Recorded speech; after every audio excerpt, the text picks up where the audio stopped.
들어봅시다. 그래서 시어의 반복적 리듬과 공감력. 왜 시는 반복적 언어를 구사하나? 이는 한마디로 일반 산문보다 월등한 충격과 자극과 감동을 주는 놀라운 공감력을 발휘하고 있기 때문이다. 자, 그래서 그 첫째로 그 리듬의 기능을 이렇게 보고 있습니다. 반복적 표현은 첫째로 동일하거나 유사한 단어, 구절, 문장을 반복하여 특정 의미를 강조하고 확장한다. 일상에서 사랑해라는 표현은 사랑한다는 말 한마디보다 이렇게 3번 반복할 때 훨씬 사랑이라는 감정을 극대화시킬 수가 있습니다. 여러분들 기도할 때 주여 한마디 하는 것보다 주여 주여 주여 이렇게 반복할 때 훨씬 힘이 있죠. 하나님도 더 감동하시겠죠. 바로 그런 원리입니다. 산에는 꽃이 피네. 가을 봄 여름없이 꽃이 피네. 산에 피는 꽃은 저만치 혼자서 피네. 꽃 피네, 꽃이 피네, 꽃이 피네, 피어있네. 피는 꽃은 이 시의 내용은 그냥 꽃이 핀다는 얘기를 계속 반복하고 있어요. 그 얘기는 어떻게 됩니까? 산이 꽃 피는 거 다 알아요. 봄에는 산이 꽃 피죠. 그러나 계속 반복함으로써 듣는 사람이 어떤 느낌이 들죠? 산은 꽃이 피고 지는 공간이다 라고 하는 것이 강하게 각인되죠. 청자로 하여금, 듣는 사람 하여금 한마디 하는 것보다 훨씬 강하게 각인되죠. 그러면서 이 시의 감동, 마음을 움직이게 되는 것입니다. 김소월의 시가 좋은 이유가 거기에 있어요. 그러니까 반복을 통해서 보다 더 강하게 어필하는, 여기 감동력이 강하다. 그러니까 여러분들이 시를 쓰면서 반복적 방법을 활용하는 것이 독자에게 훨씬 강한 호소력을 갖는다. 이 원리를 알고 계셔야 합니다. 자, 둘째로 반복되는 표현은 독자나 청자의 감정을 고조시키는 효과가 있다. 지금 앞에서 헌행이나 마찬가지예요. 슬픔, 기쁨, 분노 등 다양한 감정을 표현하는데 효과적으로 사용할 수 있다. 산산이 부서진 일이며, 허공 중에 헤어진 일이며, 불러도 주인 없는 일이며, 부르다가 내가 죽을 일이며, 이름이여. 왜 이렇게 이름이여가 많아? 이걸 한마디만 했다고 생각합시다. 뭐 그렇게 절실하고 간절하겠습니까? 계속 반복하니까 이 시가 너무 처절하게 느껴진다는 것입니다. 그러니까 우리가 김소월의 매력이 뭐냐면, 왜 김소월의 시를 좋아하는가? 그런 그 반복적 리듬을 잘 활용하기 때문에 그렇습니다. 그러니까 여러분들이 독자에게 좀 더 감동적인 시를 쓴다면, 가능하면 리듬을 잘 살려라. 반복적 리듬을 잘 살려라. 그것이 바로 시 창작의 중요한 기법의 하나입니다. 이 시를 초혼했습니다. 혼을 부르다. 그걸 고복의식이다. 그런 얘기도 해. 그 죽은 자의 혼을 부르는 행사. 옛날에는 사람이 죽으면은 그 사람의 옷을 오른쪽에서 왼쪽으로 돌리고 아무개 동네 아무개 복 이렇게 한다는 그런 전통들이 있어요. 그걸 고복 행사라고 하는데, 이 시야말로 죽은 자의 혼을 부르는 그런 초혼의 시입니다. 어쨌든 이 시는 이름이여가 계속 반복됨으로써 엄청난 그 간절함, 슬픔 뭐 이런 것들이 강력하게 드러나고 있는 것입니다. 자, 셋째로 반복법은 작품 전체의 주제를 부과시키는 역할을 한다. 뭐 그것도 같은 얘기입니다. 반복되는 표현을 통해서 작가가 전달하고자 하는 핵심 메시지를 강조하고 독자는 청자에게 깊은 감동을 줘 마침내 공감하고 행동과 실천으로 나아가는 힘을 발휘하게 한다. 여기서 중요한 말이 이겁니다. 공감하고 그 다음에는 행동과 실천으로 나아가는 힘을 발휘하게 한다. 이 제목입니다. 지금 우리 사회에서 여러분들의 시가 정말 시의 목적이 무엇일까요? 아니 언어의 목적이 무엇일까요? 우리는 지금까지 언어의 목적하면 내 의사를 전달한다. 전달하는 것으로 끝나고 있어요. 그래서 나는 이런 의사 전달이라는 개념으로 언어를 이해하는 행위를 이것은 꼭 마치 우체국의 배달부와 같다. 우체국의 배달부는 편지를 전달하면 그의 일은 끝나는 거예요. 그냥 개념을 전달하는 것으로 끝나는 거죠. 그런 언어, 그것은 진정한 소통이 아닙니다. 진짜 힘있는 살아있는 언어는 그 듣는 사람이 마음에 움직일 뿐만 아니라 움직여서 행동할 수 있을 단계에 실천이 있어야죠. 그러니까 우리 사회가 언어는 엄청나게 난무하고 있어요. 얼마나 말 잘합니까 모두. 근데 왜 실천을 안 쳐? 바로 그것입니다. 언어 속에 배달부처럼 편지 전하는 것처럼 전달만 하니, 그러니까 훌륭한 스승, 훌륭한 시인, 훌륭한 자가, 훌륭한 정치가 다 마찬가지입니다. 그냥 말장난이나 해가지고는 감동이 없고 실천이 없어요. 그러니까 감동이 있고 실천이 있는 언어, 그게 진짜 살아있는 언어죠. 자, 그것이 바로, 그러니까 우리가 이 언어에 대한 인식을 새로 하지 않으면 우리는 이 사회가 그냥 말잔치로 끝나는 사회가 되고 만다. 실천이 없는 그런 종교도 마찬가지입니다. 교회도 마찬가지입니다. 실천이 있고 감동이 있고 그래서 행위가 따라야 된다. 자, 그래서 우리가 시를 쓰면서도 거기까지 나갈 수만 있다면 그게 최고의 작품이죠. 자, 그래서 다음에 그런데 시의 반복적 리듬이 주는 감동과 공감력은 비단 인간끼리 소통만 머물지 않는다. 이제 이것을 추가합니다. 일상의 언어들은 모두 인간끼리 주고받는 언어다. 그렇죠. 우리들 연호하면 사람끼리 주고받는 언어 아닙니까? 인간끼리 생각이나 감정을 주고받는 방법으로 반복법을 사용하기도 한다.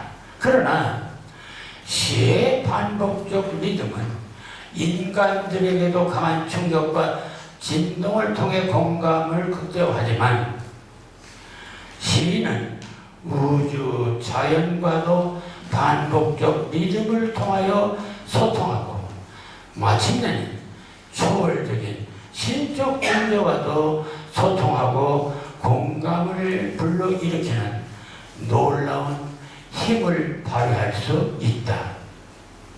요 부분입니다.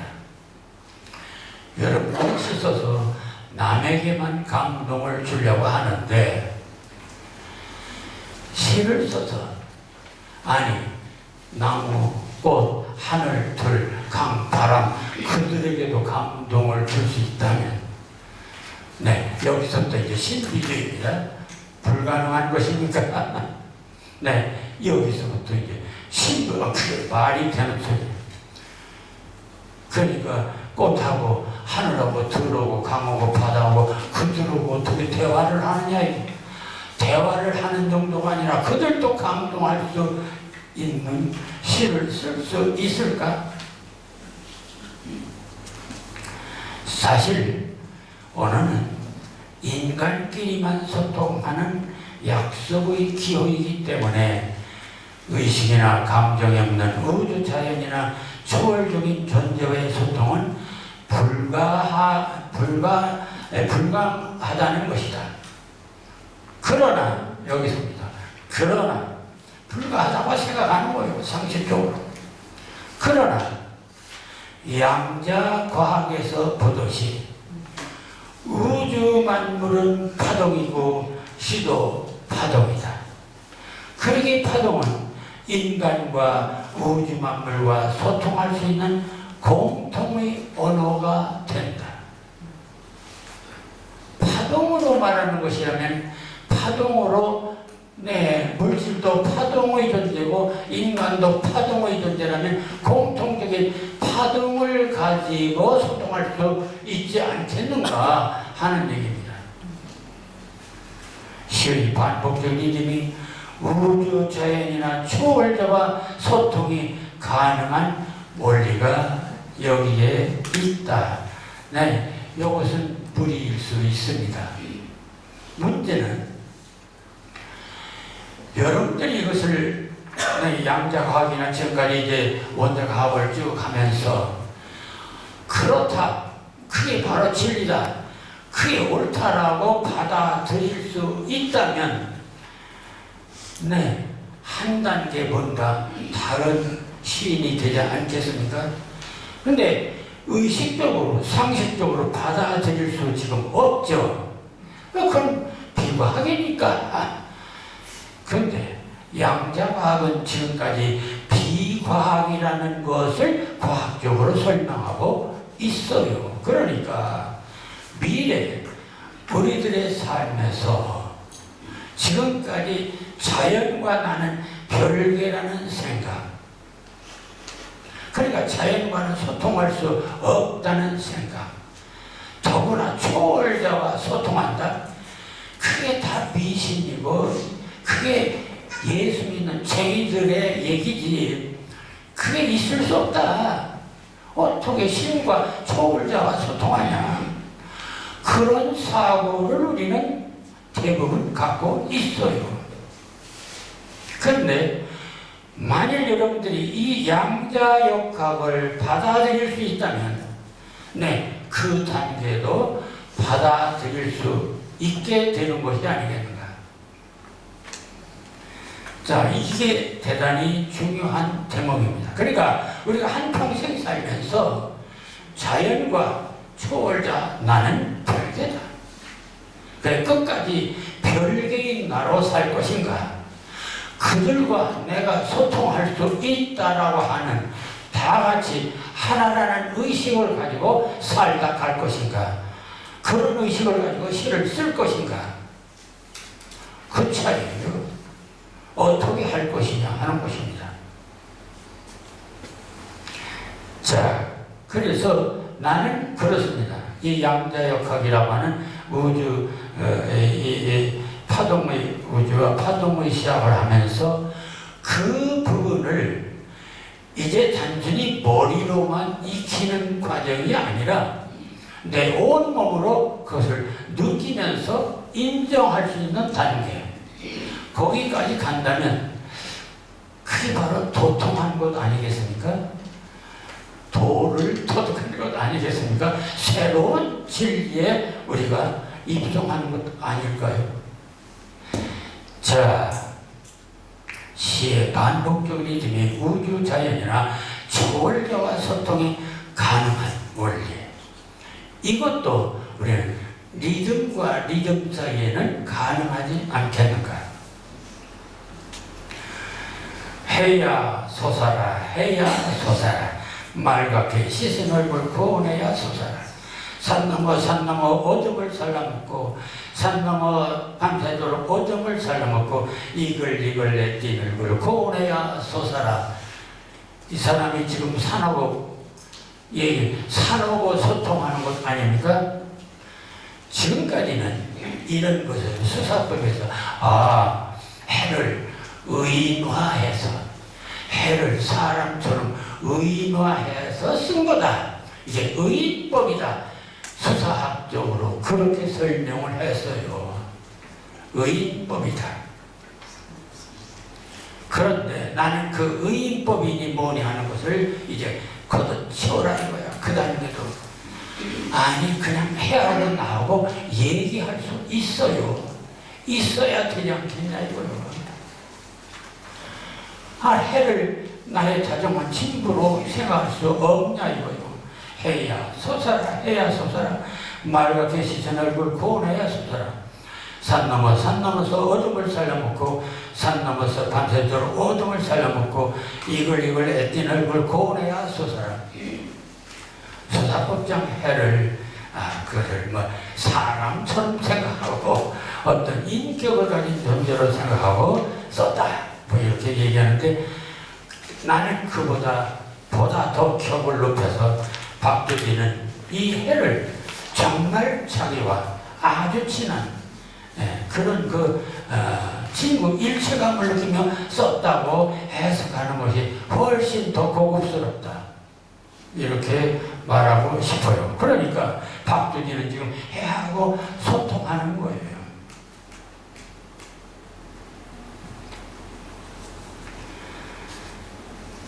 자, 한편 반복적으로 신한 노랫말뿐만 아니라 간절한 소망을 호소하는 종교적인 기도에서 그 절정을 본다.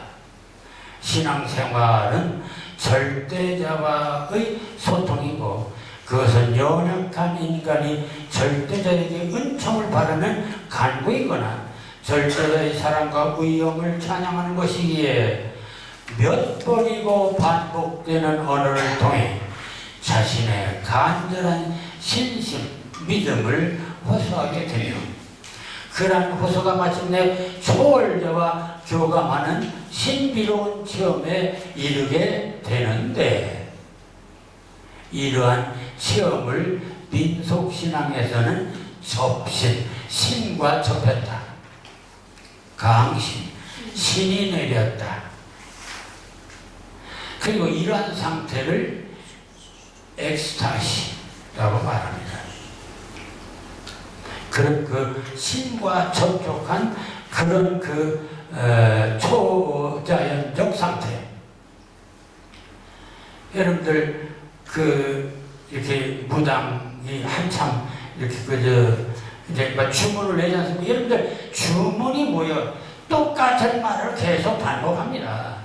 깽가리 치면서 똑같은 말을 계속 반복하고 춤을 추면 나중에 정신없이 춤추다가 작도에 올라가도 몰라요. 두려움을 모르는 상태. 그게 뭐예요 그거? 엑스타시. 그리고서 중얼중얼 뭐라고 떠드는 거야. 아닙니까? 그러니까 어떤 초자연적 상태에 접어들어요. 그런 경험을 하게 됩니다. 자, 종교인들은 누구나 다 기도를 열심히 합니다. 열심히 하면은 방언이 터져요. 그런 현상은 또 뭐야? 그 일종의 엑스타시 현상입니다. 그럼 이런 것들을 달리 말하면 초자연적인 힘과의 어떤 소통이 아니냐. 기독교에서는 주여 주여를 자주 호칭하면서 간절히 기도하며 그렇게 되면 이제 성령 충만함을 받게 되는 거죠. 불교에서는 나무아미타불 관세음보살을 계속 반복합니다. 그렇게 연부를 반복하면서 나중에 정말 부처님과 하나가 된 경지, 그래서 그것을 보별이라는 말을 쓰죠. 그런 그 초월적인 힘, 절대적인 신의 세계와 교감하는 상태까지 이르는 이런 신비적 체험, 이 강렬한 언어의 반복적 리듬이 작용한다는 얘기입니다. 그러니까 시에서 리듬의 기능은 이렇게 좀 다양하게 자연과도 소통하고 신과도 소통하는 리듬의 파워, 힘이 있다. 여기 그 시편 150편이 있습니다. 그래서 시인데 요 누가 한번 좀 읽어 보실까요?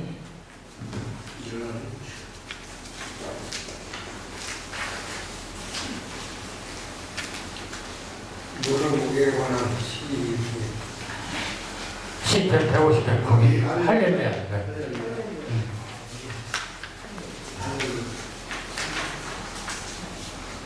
할렐루야. 주님의 성소에서 하나님을 찬양하여라. 하늘 웅장한 천공에서 찬양하여라. 주님의 위대한 일을 하셨으니 주님을 찬양하여라. 주님은 더없이 위대하시니 주님을 찬양하여라. 나팔소리를 울리면서 주님을 찬양하고 검은고와 소금을 타면서 주님을 찬양하여라.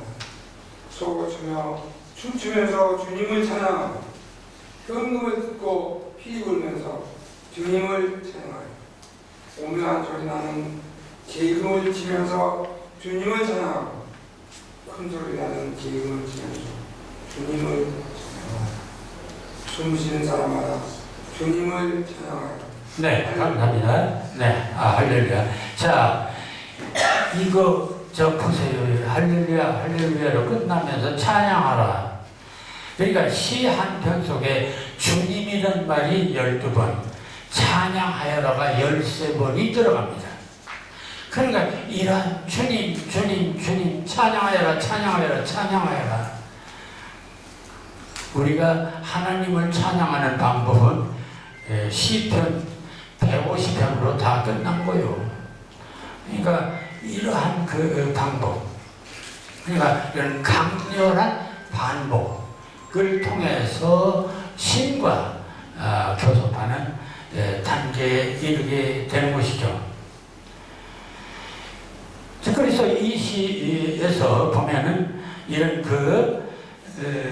계속 읽으면 하나님의 위엄과 섭리에 감격하며 그 온교에 힘싸여 온갖 악기를 연주하며 춤추고 노래하는 엑스타시의 경제, 하나님과 하나가 된 일체감, 그래 나를 벗어난 자유로운 영혼의 황홀함을 경험하는 성도들의 충만한 상태, 이게 바로 신과 만남을 통한 경험인데, 그 경험이 어떻게 이루어지는 것인가?